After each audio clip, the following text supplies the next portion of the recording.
하나님의 말씀 사도행전 2장 37절입니다. 그들이 이 말을 듣고 마음에 찔려 베드로와 다른 사도들에게 물어 이르되 형제들아 우리가 어찌할꼬 하거늘 베드로가 이르되 너희가 회개하여 각각 예수 그리스도 이름으로 세례를 받고 죄 사함을 받으라. 그리하면 성령의 선물을 받으리니 이 약속은 너희와 너희 자녀와 모든 먼데 사람 곧 주 우리 하나님이 얼마든지 부르시는 자들에게 하신 것이라 하고 또 여러 말로 확증하며 권하여 이르되 너희가 이 패역한 세대에서 구원을 받으라 하니 그 말을 받은 사람들은 세례를 받으며 이날의 신도의 수가 3,000이나 더하더라. 그들이 사도의 가르침을 받아 서로 교제하고 떡을 떼며 오로지 기도하기를 힘쓰니라. 아멘.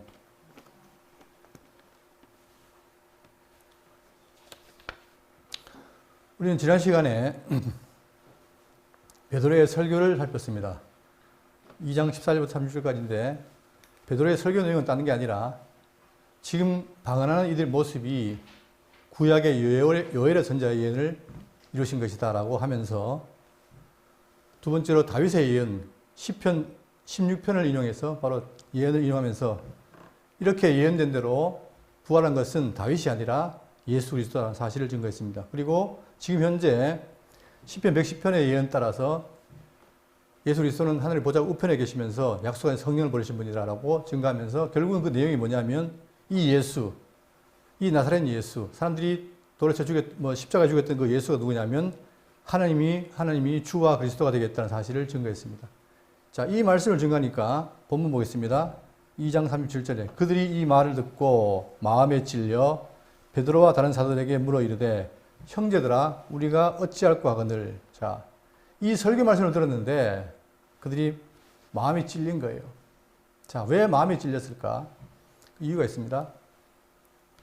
예수님이 살아계실 때 약속하시기를 보혜사 성령이 오시면, 자, 요한복음 14장 26절에 보혜사 곧 아버지께서 내 이름으로 보내신 성령 그가 너희에게 모든 것을 가르치시고 내가 너희에게 말한 모든 것을 생각나게 하리라. 자, 성령이 오시면, 약속대로 오시면 너희에게, 즉 제자들에게는 뭐예요?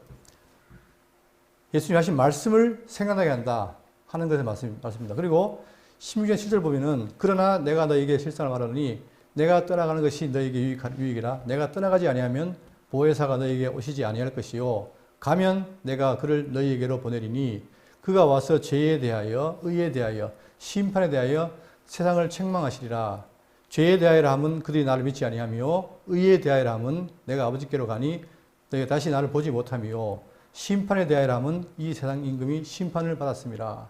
자, 지금 성령이 오시면 제자에게는 뭐예요? 말씀을 기억나게 한다, 생각나게 한다고 했는데 그러나 반대로 세상에 대해 세상을 책망한다는 거예요. 그러니까 뭐에 대해서? 죄에 대해서, 의에 대해서, 심판에 대해서 라고 말씀했습니다. 이 말씀을 따라 지금 베드로가 증거한 사람들 누굽니까? 바로 세상인 거예요. 이 세상 사람들에게 너희들이 십자가에 죽은 그 예수가 하나님이요 주였다. 그리고 그리스도였다는 사실을 증거하니까 그 말씀이 뭐예요? 그 책망이 임한 거예요. 그래서 그들이 마음에 찔려 베드로와 사도들에게 물어 이르되 형제들아 우리가 어찌할꼬 하거늘. 그렇죠? 그러니까 자 결국은 뭐냐? 베드로의 말 솜씨가 아니라 그의 말 내용, 하나님의 말씀 내용을 통해 듣고 그들이 마음에 찔렸습니다. 그 마음에 찔린 걸 누가 작용했느냐? 바로 약속 따라 성령이 오시면 그 성령이 보혜사가 와서 세상에 대해 책망한다. 그 책망의 내용을 따라서 그들이 마음에 찔린 거죠. 그러니까 어떻게 할꼬 하니까 38절에 베드로가 이르되 너희가 회개하여 각각 예수 그리스도 이름으로 세례를 받고 죄 사함을 받으라. 그리하면 성령의 선물을 받으리니. 자, 이 말씀에 베드로가 말하기를 뭐냐면 회개해라. 그리고 각각 예수 그리스도 이름으로 세례를 받고 죄 사함을 받으라. 그리하면 성령의 선물을 받으리니. 자, 여기 이 38절은 좀 주의를 기해야 됩니다. 자, 그리고 그 이전에 지금 뭘 받으라 했냐면 예수 그리스도 이름으로 세례를 받으라 했죠. 그러면 왜 예수 그리스도 이름으로 세례를 받아야 되느냐? 지금까지는 뭐예요? 세례요한의 세례가 흥했단 말입니다. 그런데 이제는 세례요한의 세례가 아니라 물세례가 아니라 뭐예요? 주 예수 그리스도 이름으로 세례를 받으라. 그 이유는 바로 뭐냐면 자, 마가복음 1장 8절에 나는 너희에게 물로 세례를 베풀었거니와 그는 너희에게 성령으로 세례를 베푸시리라. 자, 세례요한이 와서 이제 요단강에서 물세례를 베풀었죠. 그때 왜 네가 물세례를 베푸느냐 했을 때 세례요한이 뭐예요? 내가 누구를? 메시아를 증거하라 그랬죠. 그런 것처럼 세례요한은 메시아를 증거하기 위해서 물세례를 베풀었습니다. 근데 자, 세례요한의 말이 나는 너에게 물로 세례를 베풀었거니와 그는 너에게 성령으로 세례를 베푸시리라. 그러니까 베드로의 세례요한의 말씀은 뭐냐면 장차 오는 메시아는 뭐예요? 우리에게 성령으로 세례를 베푸시리라 했어요. 그리고 요한복음 1장 31절에 나도 그를 알지 못하였으나 내가 와서 물로 세례를 베푸는 것은 그를 이스라엘에게 나타내려 함이라 하니라. 요한이 또 증언하여 이르되 내가 봄에 성령이 비둘같이 하늘로부터 내려와서 그 위에 머물렀더라. 나도 그를 알지 못하였으나 나를 보내어 물로 세례를 베풀게 하신 이가 그 이가 나에게 말씀하시되 성령이 내려서 누구 위에든지 머무는 것을 보거든 그가 곧 성령으로 세례를 베푸는 줄 알라 하셨기에. 자, 여러분 지금까지 우리가 복음서를 봤지만 예수님이 받은 세례가 뭐죠? 예수님이 첫 번째 요단강에서 뭘 받았습니까? 세례요한에게 물세례 받았죠. 그리고 자, 물세례를 받고 물에서 올라오니까 뭐예요? 비둘기같이 성령이 임했다. 성령 세례를 받았죠. 자, 그런데 여기서 끝나는 게 아니라 하나 더 있습니다. 그게 뭐죠? 내가 받은 불세례가 있는데 이 불세례가 답답하겠네요. 불세례. 이 불세례가 바로 뭐예요? 불세례가 십자가를 지는 거예요. 그러니까 예수님은 물세례와 성령 세례와 불세례를 다 받으신 거죠. 자, 그럼 문제는 뭐냐면 우리가 받을 세례가 뭐냐? 우리 성도들이 우리가 받을 세례가 뭐가 있습니까? 우리도 뭐예요? 물세례가 있어요. 그 다음에 뭐가 있습니까? 성령 세례를 받게 되죠. 근데 어떤 사람은 지금 우리도 뭐예요? 예수님처럼 뭘 받는다? 불세례를 받는다고 생각하는 사람이 있어요. 그건 착각입니다. 우리에게 불세례가 없죠. 왜? 대신 누가? 예수님이 십자가에 죽으셨기 때문에. 그러면 불세례란 말이 왜 나왔느냐? 바로 오순절날 뭐예요? 성령이 임할 때 불에 같이 갈라진 것이 있다. 그래서 자꾸 불 받으라는 말 때문에 지금도 뭐예요? 사람들이 불 받으려고 애를 쓴단 말입니다. 그러나 우리는 불 받을 일이 없습니다. 그래서 바로 물세례와 성령 세례가 있는데 문제는 뭐냐면 이 물세례는 바로 세례요한이 유대의 전통에 따라서 드린 거예요. 그죠? 자, 왜 드렸느냐? 이걸 통해서 뭡니까? 장차 예수가 메시아가 와서 우리의 죄를 사한다. 그거를 증거하는 거죠. 그래서 그분이 뭘 하냐면 이제 세례를 베푸는데 그분은 그냥 물세례를 베푸는 게 아니라 자, 사도행전 1장 5절에 요한은 물로 세례를 베풀었으나 너희는 몇 날이 못되어 성령으로 세례를 받으리라 하셨느니라. 우리에게 뭐예요? 죄사함의 세례인 성령 세례를 받게 한다는 거예요. 자, 그러면 이제 지금 우리는 물세례도 받고 성령 세례도 받게 되는데 이 두 개의 관계가 뭐냐? 이것은 뭐니까? 외적인 세례고 이것은 내적인 세례예요. 이 두 가지. 자, 이걸 일단 보시고 자, 넘어가겠습니다. 그 다음 자, 이렇게 이제 예수님은 성령을 세례 베푼다는 사실이 죄 사함의 세례다라고 했죠. 그런데 2장 38절 보시면 자, 이걸 잘 이해해야 돼요. 그러니까 너희가 회개하여 회개란 말은 뭡니까? 돌이킨단 말이죠. 아이고, 돌이킨다는 얘기죠. 과거에 죄 가운데 있다가 이제 메시아에게 돌이킨다. 돌이켜서 각각 예수 그리스도 이름으로 세례를 받고 죄 사함을 받으라. 그리하면 성령을 선물로 받으리니 이렇게 돼 있어요. 자, 먼저 개역 성경에는 뭐 되어 있느냐? 우리 이전의 성경에는 성령을 선물로 받으리니 했는데 지금 개역 개정에는 성령의 선물을 받으리라 이렇게 돼 있어요. 왜 이렇게 번역이 이렇게 바뀔까? 자, 먼저 우리말 성경을 보면은 회개하고 그 다음에 세례 받고 죄사함 받고 그리하면 뭐다? 성령의 선물을 받으리라 되어 있는데 이거를 영어로 보면은 회개하라. 네 가지가 아니에요. 이게 구분되는 게 아니라 세례는 뭐냐면 이제 보세요. 회개하라. 그리고 세례를 받으라. 너희 각각이 뭘로? 예수 그리스도의 이름으로 뭘 위해서? 너희들의 죄를 용서받기 위해서 이 말이거든요. 그러면 이 세례라는 말은 뭐냐면 각각이 아니라 결국은 세례 받는다는 말은 뭐예요? 죄 사함을 받기 위해서 세례를 받으라 그 말이죠. 그리고 자, 그리고 너는 뭐다? 받을 것이다. 뭐를? 성령의 선물 또는 성령을 받을 것이다. 이렇게 돼 있죠. 자, 먼저 그러니까 지금 영어 성경에 뭐예요? 회개하라. 그 다음에 세례 받으라. 그러면 성령을 선물로 받으리라 이게 돼 있어요. 그렇죠?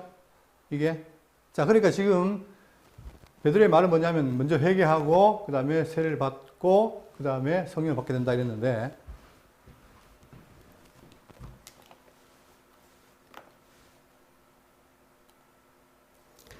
자, 그러면 이 말대로 하면, 좀 전에 했던 그 말대로 하면은, 자, 지금 성령 받는 게 뭐예요? 뭐의 조건이에요? 세례를 받으면 어떻게 된다? 성령을 받으리니. 그러니까 회개가 뭐처럼 보입니까? 뭐처럼? 아니. 그러니까 성령 받는 조건이 되죠. 그죠? 그러면 반드시 세례를 받아야만 성령을 받느냐? 이런 문제가 생겨요. 자, 잘 생각해야 됩니다. 그러면 먼저, 자, 여기서 이 그리함이라는 말이 원래는 그리고라는 뜻이에요. 그리고인데 영어에서 보면은 명령문 뒤에 end가 오면은 이게 그러면이라는 뜻이, 그리하면이라는 뜻이 돼요. 자, 그래서 마치 조건처럼 보이지만, 그러나 조건이라기보다는 회개하는 것, 세례 받는 것, 성령 받는 것이 각각 독립적으로 볼 수 있는 거예요. 그러니까 이 말을 굳이 조건으로 해서 그러면 된다라고 볼 이유가 없습니다. 왜냐하면 보세요. 자, 여기서 자, 세례를 받으면 성령을 받으리라. 그런데 성경을 보면은 반대가 있어요. 어디 나오냐면은, 자, 세례를 받으면 성령이 임하는가? 그게 아니라, 자, 사도행전 8장 14절입니다. 예루살렘에 있는 사도들이 사마리아도 하나님의 말씀을 받았다 함을 듣고 베드로와 요한을 보내매 그들이 내려가서 그들을 위하여 성령 받기를 기도하니 이는 아직 한 사람도 성령 내신 일이 없고 오직 주 예수 그리스도 이름으로 세례만 받을 뿐이더라. 자, 같은 사도행전인데 이 8장에서는 뭐예요? 이들이 뭐예요? 세례만 받고 뭐가 아니었다? 성령이 아니었죠. 그러니까 세례는 받았어요. 자, 그런데 10장 44절 보겠습니다. 베드로가 이 말을 할 때에 성령이 말씀 듣는 모든 사람에게 내려오시니 베드로와 함께 온 할례 받은 신자들이 이방인들에게도 성령 부어주심으로 말미암아 놀래니 이는 방언을 말하며 하나님 높임을 들음이더라. 이에 베드로가 이르되 이 사람들이 우리와 같이 성령을 받았으니 누가 능히 물로 세례 베품을 그 말이요 하고 명하여 예수 그리스도 이름으로 세례를 베풀라 하니라. 그들이 베드로에게 며칠 더 머물기를 청하니라. 반대죠. 여기를 먼저 뭘 받았어요? 성령을 받고 그 뒤에 어떻게 한다? 세례를 받는 거죠. 그러니까 다시 한번 앞으로 가서 우리가 볼 건 뭐냐면 이게 결국은 이제 구원받는 순서인데 이것을 각각을 해서 이거 시간적 순서로 볼 필요가 없다는 거예요. 어떤 거는 성령이 임하고 세례를 받는 경우도 있고 세례 받고 오는 경우도 있고. 그러니까 이 말을 그리함이라는 말을 굳이 조건으로 해서 세례를 받아야만 성령이 임하는구나 할 필요가 없다는 거예요. 예? 제가 방금 반증 증거했죠. 그런 것처럼 사도행전에는 먼저 세례 받고 성령 받는 경우도 있고 성령을 먼저 받고 뒤에 세례 받는 경우도 있다. 그죠? 그리고 그랬을 때 여기에 지금 개역개정에는 성령의 선물이고 그 다음에 개역에는 성령인데 이게 어떤 차이냐면은 보세요. 성령의 선물은 뭡니까? 은사지요, 은사. 그죠? 은사. 성령께서 우리에게 주신 은사가 있단 말이에요. 그 은사가 이제 성령의 선물인데 마치 개역개정은 은사를 받는 것처럼 했고 그 다음에 개역성경 성령을 받는 것처럼 했는데 이 두 개를 분리할 필요가 없어요. 왜냐하면 저기에 the gift of the Holy Spirit 성령의 선물이에요. 직역하면 성령의 선물인데 이게 원래 of라는 단어가 여기서 동격의 의미가 있어요. 그러니까 그 선물이 바로 성령이다 이 말이에요. 근데 이제 이거를 직역해 놓으니까 마치 우리말을 해놓으니까 이게 혼란이 오지만 그러나 결국은 성령의 선물과 성령은 같은 것이다. 자, 그러니까 요약하면 지금 베드로는 뭐예요? 회개하여서 세례 받고 그 어떤 세례? 죄 사함의 세례를 받고 성령을 받아라 이거죠. 그것이 바로 뭐기 때문에 예수님이 약속하신 성령 세례이기 때문에. 그러니까 우리는 지금 세례를 받는데 물세례는 뭡니까? 물세례는 외적인 거예요. 근데 물세례를 아무리 받는다고 해서 그 사람이 구원받았다는 증거는 안 돼요. 그죠? 그러나 중요한 건 뭐냐? 이 물세례를 통해서 내가 성령 세례를 받으면 그제서야 뭡니까? 구원이 확신이 되는 거죠. 자, 그러면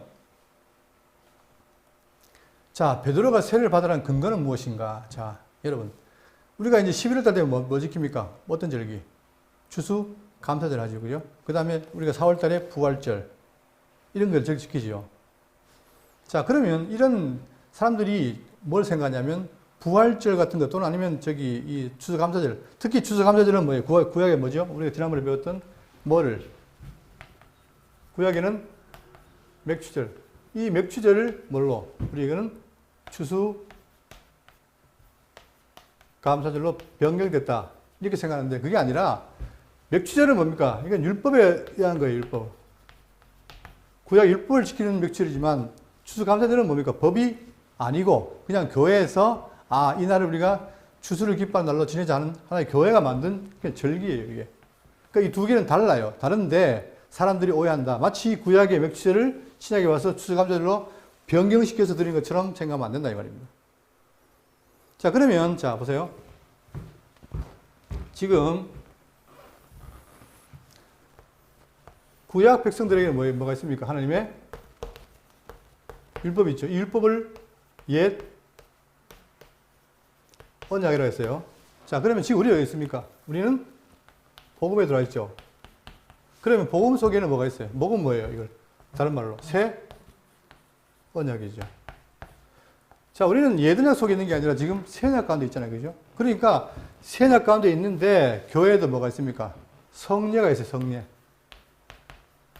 그 성례가 뭐가 있죠? 기독교에 몇 성례? 가톨릭은 7성례 하지만 기독교에 뭐가 있어요? 자, 제가 이래서 이 말씀 드리는데 기독교는 성례가 두 가지가 있습니다. 세례와 성찬이에요. 그런데 세례와 성찬을 사람들이 뭘 오해하냐면 세례와 성찬이 구약에 있는 것을 그대로 지킨다고 생각을 하는 거예요. 그게 아니란 말입니다.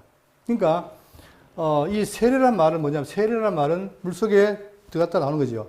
죽었다 살아났다는 것이고 성찬은 그의 몸과 살을 기념하는 거 아닙니까? 그러면 예수님께서 와서 구약에 있는 유월절. 자, 유월절이 결국 뭐예요? 자, 살과 피. 어린 양의 살과 피를 통해서 그들이 재앙을 넘어가는 거 아닙니까? 그러니까 이 살과 피에 대한 것을 누가 이뤘어요? 예수님 유월절에 와서 실제로 다 그분이 구약의 모든 유월절을, 제물을 이룬 거죠. 그러니까 이걸로 끝난 거예요. 그리고 자, 그 다음에 세례. 이 세례도 아까 얘기했지만 이 지금 세례요한이 물세례를 베푸는데 이 물세례를 왜 베푼다 그랬습니까? 뭐를 증가하려고? 내 뒤에 오신 일을 증가하려고 한다 그랬죠. 그러면 이 물세례의 구약에 있는 모든 모형이 그리스도가 다 이루어진 거죠. 그러면 우리는 뭐냐?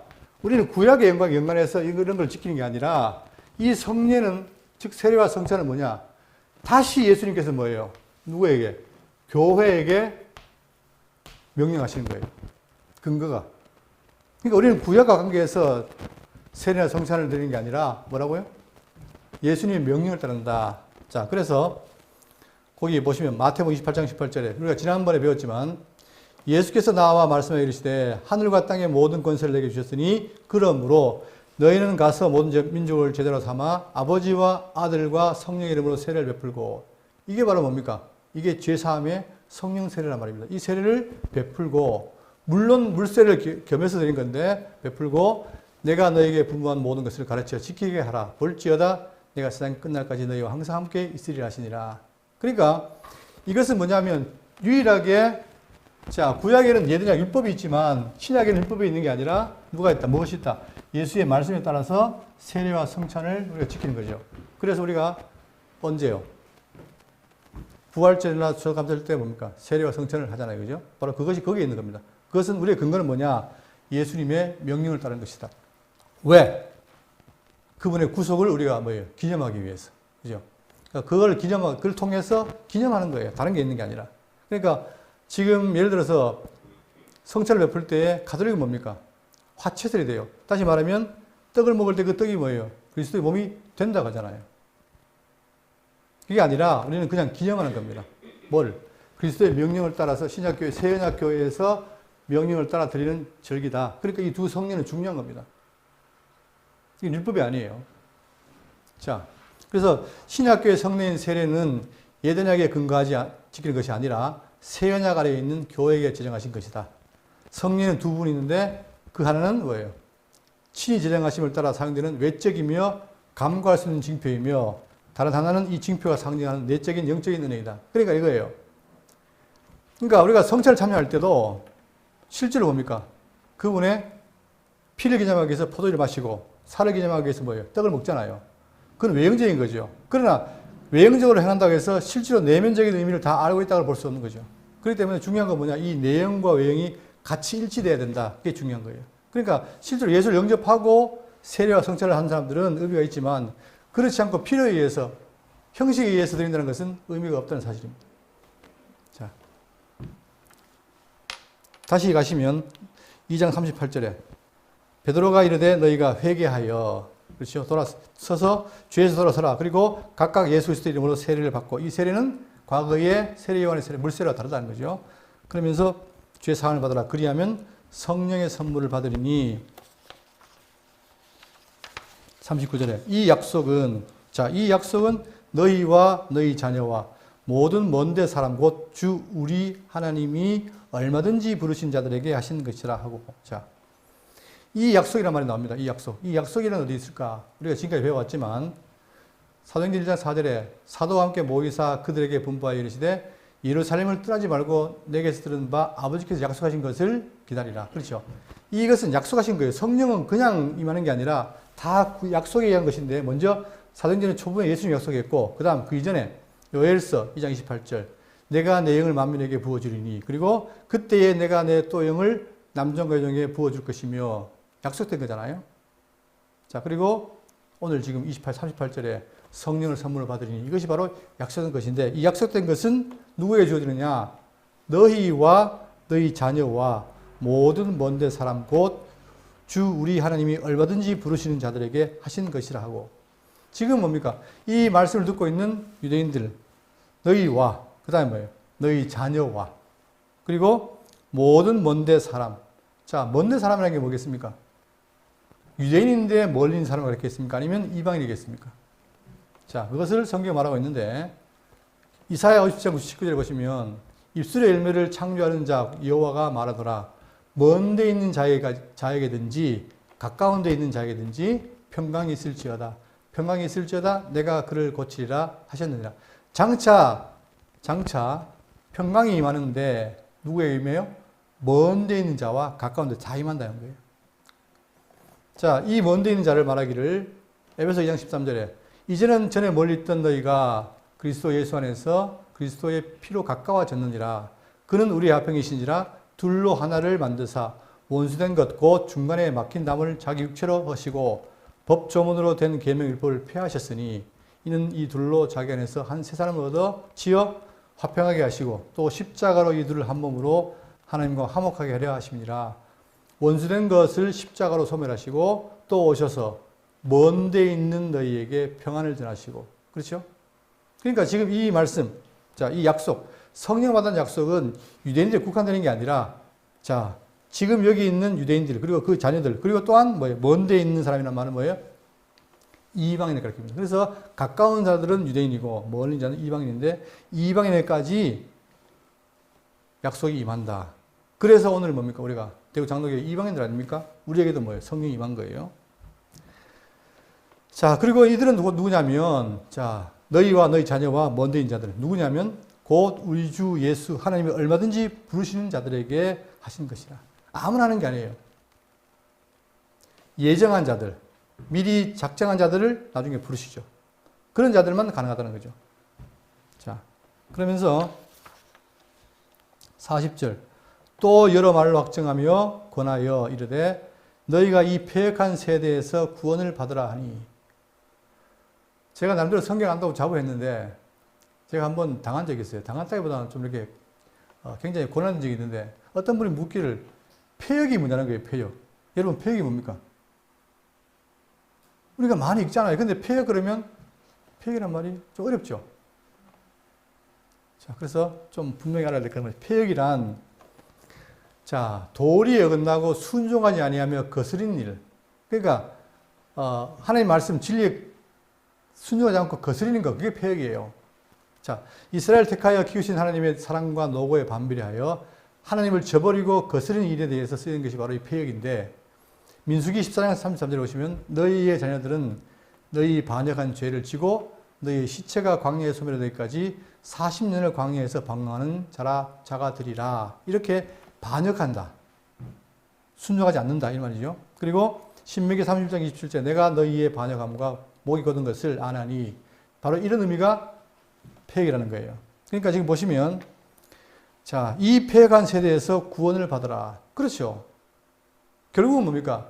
이스라엘 다 민족이 약속받은 자가 있지만 어떤 사람은 구원받고 안 받는 이유가 뭡니까? 못 받는 사람들은 뭐예요?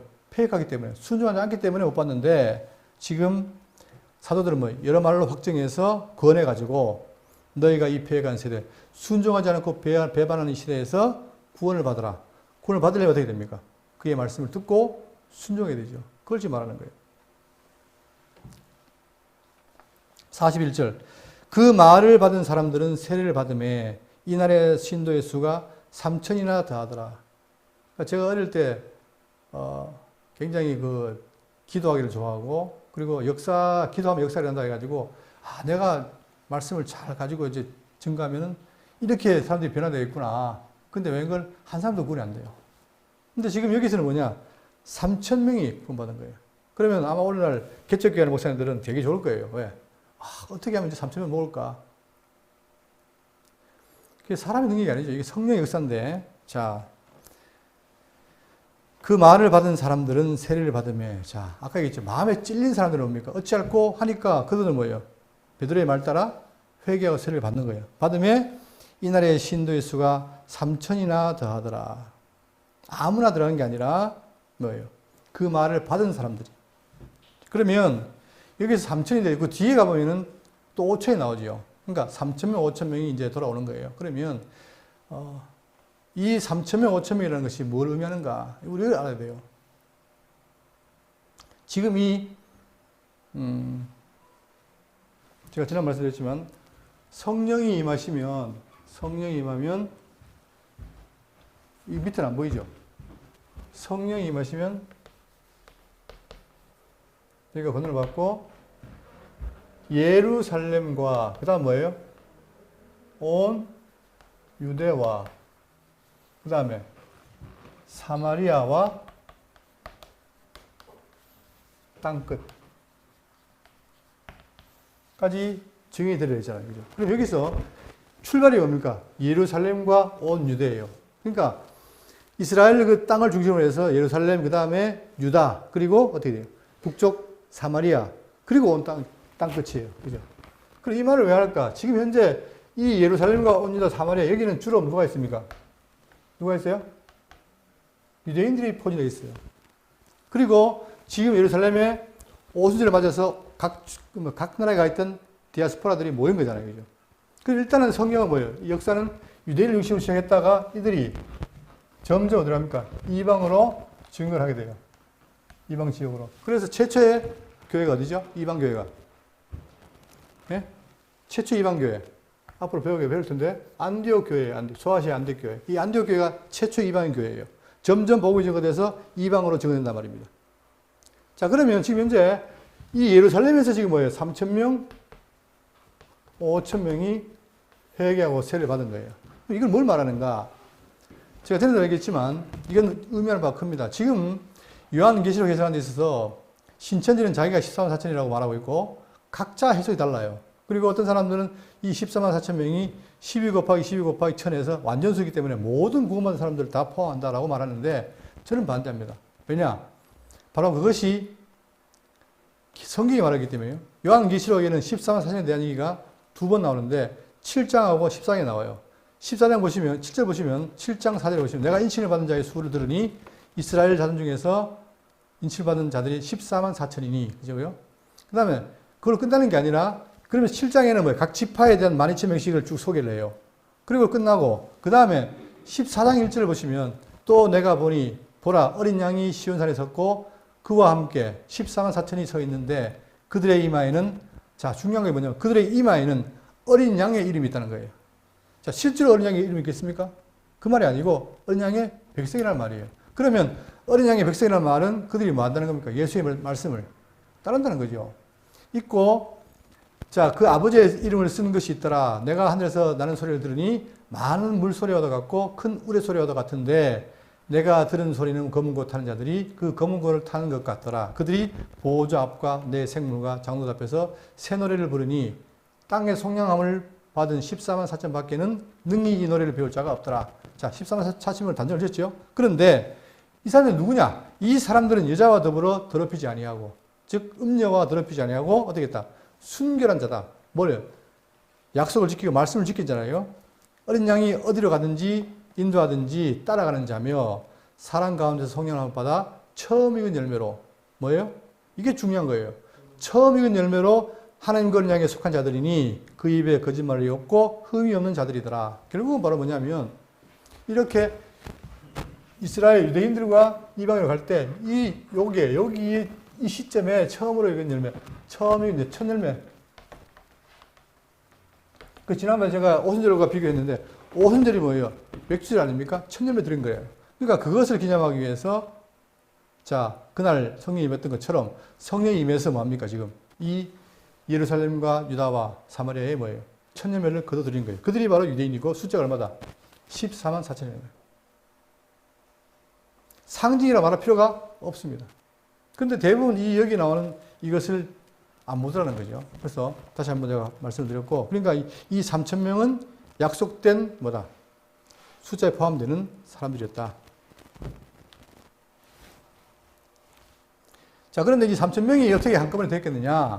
이거죠. 그래서 어떤 사람이 실험을 해봤는데, 자, 실제로 예루살렘에 가가지고 말을 해봤대요. 그러니까 그게 가능하더랍니다. 저는 못 봤지만. 그러니까 사람들은, 안 믿으려는 사람들은 뭐예요? 어떻게 그걸 듣고, 그 당시에는 뭐예요? 마이크도 없고, 어떤 시설이 없는데, 그렇게 했겠느냐라고 의심하지만, 실제로 가능했다. 42절, 그들이 사도의 가르침을 받아 서로 교제하고 떡을 떼며 오로지 기도하기를 힘썼다. 자, 여기서 교제와 떡을 떼고 기도하는 것, 이게 성도의 삶의 모습인데, 중요한 건 뭐냐면, 그냥 하는 게 아니라 뭐예요? 그들이 뭘 따라? 사도의 가르침을 따라. 그렇죠. 사도가 이제 그리스도의 말씀을 증거하는 자들인데 그들의 말씀을 따라서 교제하고 떡을 떼며 기도하기를 힘쓰니라. 자, 우리가 대구 장로교회도 이 부분을 잘 본받아야 되겠죠. 자, 그러면서 이제 43절, 사람마다 두려워하는데 사도들로 말미암아 기사와 표적이 많이 나타나니. 자, 사람들이 그런 현상을 보고 두려워하겠지요. 그러니까 사도들로 말미암아 기적과 표적이 많이 나타나니, 자, 이 기적과 표적도 보십시오. 기사와 표적에 대한 얘기가 성경에 예언되어 있는데, 마가복음 16장 보시면은 17절에 믿는 자들에게는 이런 표적이 따르니, 자, 저는 이것 때문에 옛날에 많이 혼란했어요. 그런데 이게 믿는 자가 누구냐? 자, 예수님 말씀하시기를 믿는 자들에게는 이런 표적이 따르니 곧 그들이 내 이름으로 귀신을 쫓아내며 새 방언을 말하며 뱀을 집어올리며 무슨 독을 마실지라도 해를 받지 아니하며 병든 사람에게 손을 얹은 즉 나으리라 하시더라. 보십시오. 조건이 뭐예요? 믿는 자예요. 그러니까 믿으면 이런 표적이 따른다니까 저도 믿으니까 이렇게 해보려고. 그래서 제가 그런 걸 많이 했죠. 귀신은 나가라 그러고 막 제가 그런 걸 많이 해봤는데 안 되더라고요. 근데 여기서 믿는 자는 뭐냐면 이게 제한된 거예요. 자, 예수님이 부활했는데도 믿어요, 안 믿어요, 지자들이? 안 믿어요. 안 믿으니까 왜 안 믿느냐? 아직 성령이 안 왔기 때문에 안 믿잖아요. 그러니까 예수님 말씀이 믿는 자들에게는, 즉 성령이 와서 믿게 되면 그때는 어떻게 돼요? 이런 표적이 따르는데 실제로 이 표적이 언제 일어납니까? 사도행전에 드러나는 거예요. 자, 귀신 쫓아내고 새 방언을 말하고 뱀을 집어도 죽지 않고. 누가요? 누가? 바울이 안 죽잖아요. 그러니까 이런 것들이 다 예언된 대로 되는 건데 문제는 뭐냐? 이런 표적들이 일어난다라고 약속했다는 거죠. 그 다음 고린도서 12장 12절에 사도의 표가 된 것은, 자, 아무나 사도가 아니라 사도의 표가 된 것은 뭐냐? 내가 너희 가운데서 모든 참음과 표적과 기사와 능력을 행한 것이라. 자, 내가 표적과 기사를 행하는 그것이 있기 때문에 그걸 뭐라는 거죠? 사도라는 거예요. 그리고 히브리 2장 3절에 우리가 이같이 큰 구원을 등한히 여기면 어찌 보응을 피하리요. 이 구원은 처음에 주로 말씀하신 바요. 들은 자들이 우리에게 확증하니 하나님도 표적들과 기사들과 여러 가지 능력과 및 자기의 뜻을 따라 성령이 나누시는 것으로서 그들과 함께 증언하셨느니라. 따라서 하나님 역사에 의해서 성령이 함께 하심으로 뭐예요? 이런 기적이 있다는 사실을 미리 약속했는데 그 약속 따라 지금 기사와 표적이 나타나는 거예요. 결국은 성령이 함께 하기 때문에 그들에게 기사와 표적이 많이 나타나니 믿는 사람이 다 함께 있어 모든 물건을 서로 통용하고 또 재산과 소유를 팔아 각 사람의 필요를 따라 나눠주며. 이 특이한 현상입니다. 이 초대교회에 이게 성령이 임하시니까 다 물건을 서로 통용을 하는 거예요. 그리고 재산과 소유를 다 팔아서 각각 사람의 필요에 따라 나눠주는 거예요. 지금 그런 일이 있어요? 없잖아요. 그리고 날마다 마음을 같이하여 성전에 모이기를 힘쓰고 집에서 떡을 떼며 기쁨과 순전한 마음으로 음식을 먹고. 그래서 자꾸 사람들이 초대교회로 돌아가자는 것이 뭐냐면 말씀 때문에 돌아가자는 게 아니라 이런 교회의 모습, 서로 막 돈 내고 같이 하는 이런 모습, 이것 때문에 그게 좋은지 자꾸 초대교회로 돌아가자는데 실제로는 그게 아닙니다. 그런 의미로는 저는 반대합니다. 자, 그렇다면 이 초대교회가 얼마나 중요하냐. 자, 47절. 하나님을 찬미하며 또 온 백성에게 칭송을 받으니 주께서 구원을 하는 사람을 날마다 더하게 하시니라. 자, 여기서 우리가 배울 게 있는데 뭐냐면은 먼저 이렇게 성령의 은사를 통해서 구속을 받은 사람들은 뭐냐? 첫 번째 뭡니까? 하나님을 찬미해요. 이게 우리와 하나님 관계, 상하관계죠. 찬미하며 또 온 백성에게 칭송을 받으니, 중요하게 말하겠습니다. 온 백성에게 뭘 받으니? 칭송을 받으니 주께서 구원받는 사람을 날마다 더하게 하시니라. 제가 이 부분을 묵상하면서 굉장히 많은 생각을 했는데 여러분 얼마 전에 PD수첩 보셨어요? 혹시 보셨나요? 예. 제목이 뭐냐면 법 위의 목사, 믿음 뒤에 돈방석. 그러니까 이 사랑제일교회가 재개발 들어갔는데 무리하게 돈을 많이 요구한 거예요. 그리고는 그거를 막 차수한다고 교인들이 이용해가지고 막 싸움을 하고 이래가지고 결국은 버텨가지고 얼마 받았습니까? 500을 받아낸 거예요. 자, 그런데 결국은 뭐냐? 이 사랑제일교회가 결국 그렇게 돈을 모아서 뭐 하느냐? 다 목사가 돈 때문에 하더라 이거죠. 그리고는 저는 참 왜 이렇게 한국 교회가 이렇게 비난을 받느냐? 그런데 그 사람에 대해서 오히려 많은 사람들이 동조를 하고 따라가요. 비난하는 게 아니라. 이 사람이 뭐라 하냐면 자기 아들을 독생자래요. 여러분 독생자가 누굽니까? 예? 예수 한 분밖에 없잖아요. 그런데 자기 아들을 자기의 독생자라면서 그러니까 우리 교회 모든 재산권은 자기 독생자에게 맡게 된다는 거죠. 근데 그 말을 듣고 교인들이 다 뭐예요? 아멘해요. 저는 기가 찬 거예요. 아, 이게 현실이구나. 예? 그것도 그냥이 아니라 목사가 하면 다 아멘인 거예요, 그냥. 그래서 돈 빼돌려가지고 뭐 하느냐, 뭐, 고급 아파트 사놓고, 다 그런 거죠.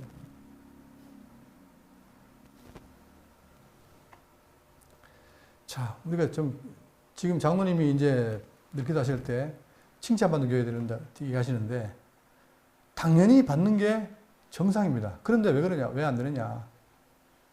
우리의 삶을 돌아봐야 되고, 실제로 오늘날 교회가 뭐예요? 칭찬받는 게 아니라, 지금 뭡니까? 기독교는 어떻게 돼요? 경멸해요.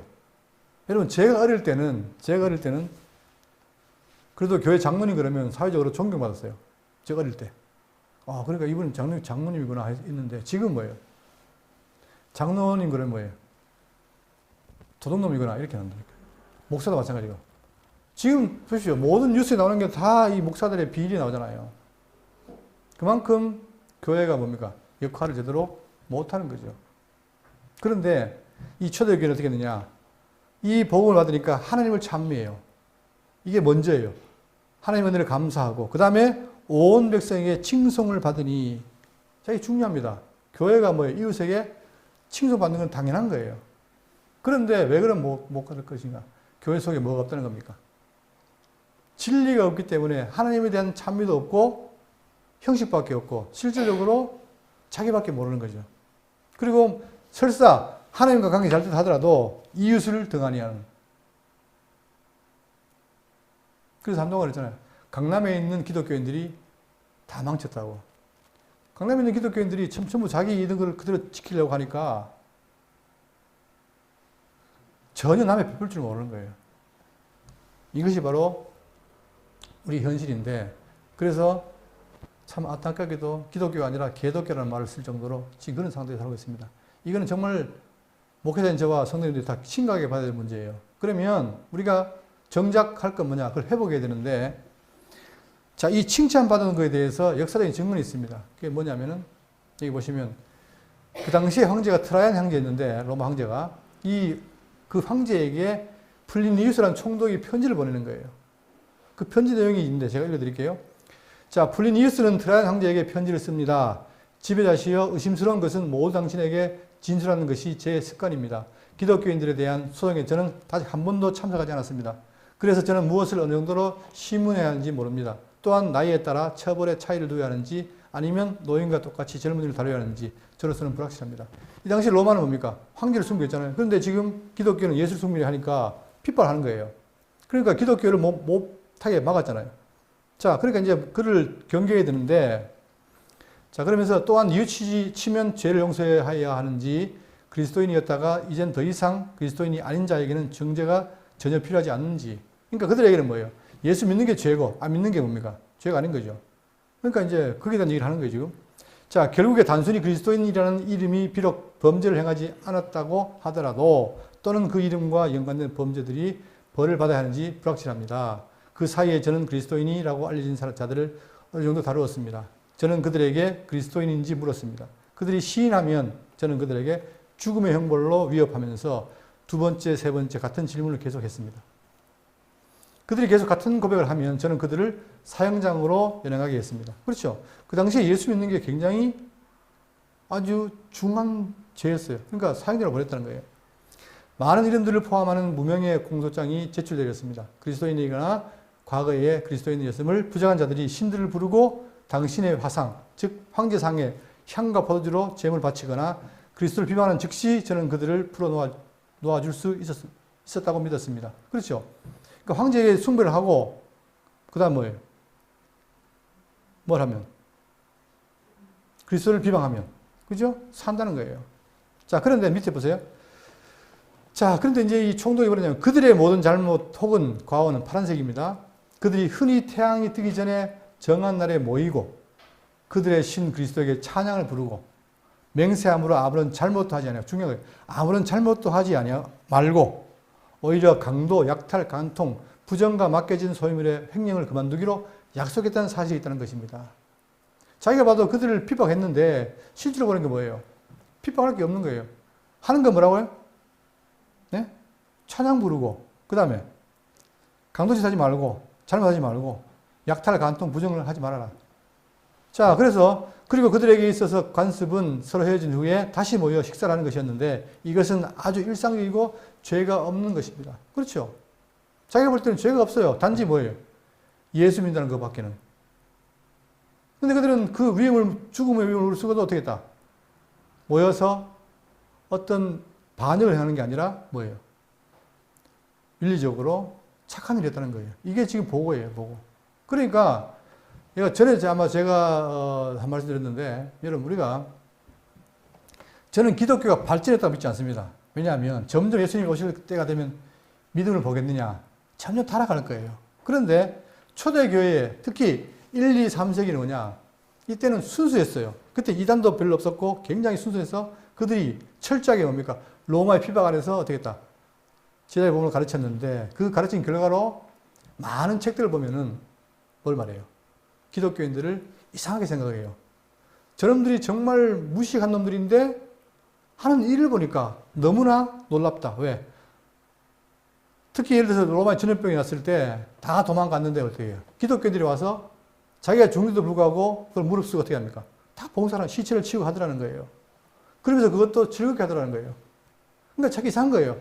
아니 분명히 이겼는데 어떻게 저렇게 가능할까? 어떻게 이제 사랑할 수 있을까라고 그들이 자기 입으로 그걸 칭찬을 해요. 이게 바로 교회의 모습입니다. 저는 그래서 그 이후에 점점 기독교는 퇴보다. 왜? 그 이후로부터 이단들이 오다 보니까 이단을 방어하다 보니까 진리가 왜곡이 되고 여러분 지금 우리가 살아온 이 시대에 진리가 있습니까? 없어요. 교회 내에도 없어요. 교회 내에도 비진리를 말해도 아무도 탓하지 않아요. 그러니까 총회가 1년에 한 번 하면 어떻게 됩니까? 총회가 만약에 비진리가 들어오면 그걸 판정해서 이건 잘못됐고 이건 옳습니다 해야 되는데 계속 유보를 해요. 유보. 그러면 교회 내에서 뭡니까? 현장에서는 막 섞여 나가잖아요. 그러니까 성도들이 진리를 잘 모르니까 제대로 믿을 수가 없는 거예요. 자, 그러니까 믿을 수 없기 때문에 삶도 어떻게 됩니까? 불확실한 거죠. 이게 지금 오늘 살아가는 우리의 모습이에요. 정말 우리는 그 가운데서도 말씀을 통해서 이제 바로 가려고 하는 교회 중에 하나지만 일단 우리가 말씀에 바로 서야만 그 다음에 하나님의 찬미가 나오고 그 다음에 이웃사랑이 나오게 됩니다. 그게 확실한 성경의 원칙인데 저는 정말 이 대구 장로교회가 비록 부족하지만 우리 하나하나가 잘 무장한다면 그게 가능하다고 봅니다.